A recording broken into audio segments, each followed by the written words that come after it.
4월 20일, 오늘은 장애인 차별 철폐의 날입니다. 제가 왜 장애인의 날이 아니라 장애인 차별 철폐의 날이라고 말하는지 궁금하지 않나요? 장애인의 날은 1972년 4월 20일 한국장애인재활협회가 제1회 재활의 날을 제정한 이후 재활의 날로 기념해 오던 것을 1981년 전두환 독재정권이 심신장애자의 날로 지정하면서 시작됐습니다.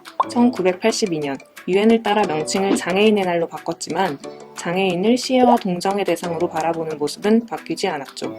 장애인의 날에는 정치인들이 앞다투어 얼굴을 비추고 장애를 극복한 위대한 사람에게 상을 수여하고 장애인을 도와준 비장애인의 이야기를 아름답게 소개해왔습니다. 언론 보도 역시 이에 맞춰 인간 승리와 감동의 드라마로 장애인 삶을 미화하곤 했습니다. 결국 2002년 4.20 장애인 차별 철폐 투쟁 공동기획단이 조직되고 이들은 시혜적이고 이례적인 장애인할 행사를 정면으로 거부합니다.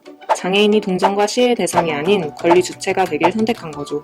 최근 이동권을 포함한 장애인의 기본권을 보장하는 데 필요한 예산을 요구하는 장애인단체 시위로 세상이 시끌시끌했는데요.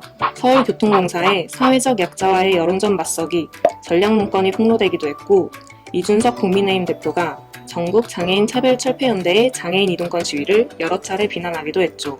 이준석 국민의힘 대표와 박경석 전장현 대표가 TV에 나와 1대1 토론을 하기도 했는데요. 그 사이 지하철 역사에서 또 한 명의 장애인이 숨졌습니다. 장애인 이동권 투쟁은 뭘까요? 장애인 이동권 투쟁은 2001년 1월 지하철 4호선 휠체어 리프트 추락 사망 사고를 계기로 14개 장애인단체가 참여해 장애인 이동권 쟁취를 위한 연대회의를 결성하면서 본격적으로 시작됐습니다. 그 후 20여 년간 장애인들은 이동권을 요구하며 싸워왔습니다. 이런 투쟁 덕분에 서울 지하철 94%의 승강기가 설치됐고 서울 지선 저상버스 도입률도 50%를 넘었습니다. 다리를 다친 사람도 유아차를 미는 사람도 노인들도 모두 편하게 대중교통을 이용할 수 있게 됐죠. 이 영상을 본 당신은 앞으로 승강기와 저상버스를 이용할 때마다 장애인들이 싸워서 얻어낸 결과물이라는 걸 인식하겠죠? 이준석 대표가 전장현을 비난하면서 페이스북에 올린 글 하나하나가 보도됐습니다. 그동안 연예인, 정치인 등 유명인의 SNS 내용을 그대로 따옴표 붙여서 전달하는 기사를 많이 봤을 텐데요. 더 중요한 문제는 이준석 대표가 올린 글의 내용입니다. 편견을 조장하고 장애인에 대한 증오를 선동하는 내용이 많습니다. 이렇게 장애인단체와 장애인에 대한 부정적 인식을 지속적으로 조장하는 말을 하는 것도 분명한 혐오입니다. 국가인권위원회가 2021년 11월 발간한 청소년 혐오차별 대응 워크숍 프로그램 교환 혐오차별 대응하기는 특정한 속성을 가진 집단을 대상으로 그들에 대한 부정적인 편견과 고정관념을 바탕으로 특정 집단을 모욕, 비하, 멸시, 위협하거나 이들에 대한 차별과 폭력을 조장하는 효과를 가진 표현을 혐오 표현으로 정의했습니다. 그럼에도 언론은 이준석 대표 발언을 옮기는데 급급했습니다. 이런 언론 보도로 인해 혐오적인 말들은 계속해서 재생산됐고요. 언론은 이 대표의 SNS 글을 그대로 받아만 쓸 게 아니라 그의 주장이 사실에 기반한 것인지 장애인에 대한 혐오를 부추길 위험성은 없는지 살펴야 했습니다. 그러나 이준석 대표의 혐오성 발언을 팩트체크한 보도는 극히 적었습니다.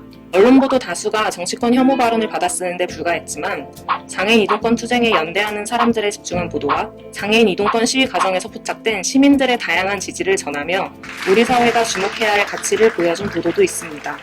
맥락이 삭제된 채 떠돌아다니는 영상을 팩트체크한 보도와 전장현 이동권 투쟁에 연대하겠다는 여러 단체의 소식을 전달한 보도도 있고요. 전국철도노동조합, 서울교통공사 노동조합에서 장애인 이동권 투쟁에 연대한다는 성명을 냈다는 것도 언론 보도로 알 수 있었습니다. 언론이 혐오 발언 받아쓰기에 열중하지 않고 이런 모습에 더 주목한다면 더 많은 사람들이 꾸준히 인권 문제에 관심을 갖게 되지 않을까요? 혐오는 혐오를 재생산하지만 연대는 연대를 재생산합니다.